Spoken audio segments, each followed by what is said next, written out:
Hi friends from சாசோ vlog. இன்றைக்கி நான் எப்படி வாழைப்பழ பலகாரம் செய்ய போகிறேன்னு சொல்ல போகிறேன். 200 கிராம் சிவப்பரிசி எடுத்திருக்கிறேன்.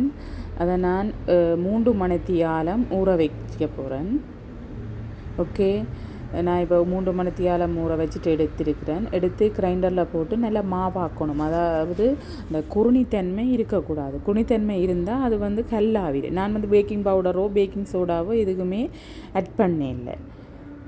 இப்போ நான் அரைச்சி நல்ல மாவாக எடுத்திருக்கிறேன். அதுக்குள்ளே கட்டித்தன்மை இருந்தால் அதை நீங்கள் கையால் விடலாம், உருத்தி விடலாம். நீங்கள் சில பேர் அதை அரிப்பன் வச்சு அரிப்பினோம். இப்போ நான் 2 வாழைப்பழம் எடுத்திருக்கிறேன். நல்ல வழுத்த வாழைப்பழமாக கட் பண்ணி எடுத்திருக்கிறேன். அப்புறம் கொஞ்சம் உப்பு போடுங்க.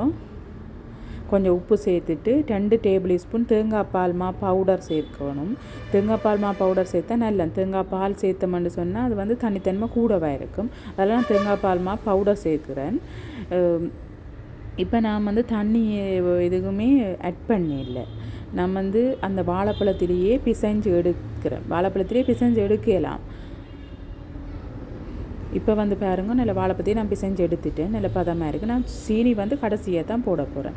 இப்போ நான் போடுற பருவம் வந்துட்டு அப்போ இனி நான் 50 கிராம் சீனி சேர்க்க போகிறேன். இப்போ நீங்கள் கூட விரும்பினா கூட சீனி சேர்க்கலாம். இப்போ நீங்கள் அப்படியே அதாவது எண்ணெயை கொதிக்க வச்சுட்டு நீங்கள் இப்போ உடனேயே போட தொடங்கலாம். இப்போ அதை வச்சு நிறைய கொஞ்சம் நேரம் வைக்கணும் அப்படி இல்லை. நீங்கள் குழைச்ச உடனேயே எண்ணெய் சட்டியை வச்சுட்டு நீங்கள் போட ஸ்டார்ட் பண்ணுங்க. இப்போ எண்ணெய் நிறைய கொதிச்சு, அதாவது எண்ணெய் விட்டு நல்லா கொதிக்க தொடங்கியதும் இப்போ நான் ஒரு பக்கமாக நான் போடுறேன். நல்லா எண்ணெய் கொதிச்சிட்டுது. பக்கமாக போட்டு எடுக்கிறேன்.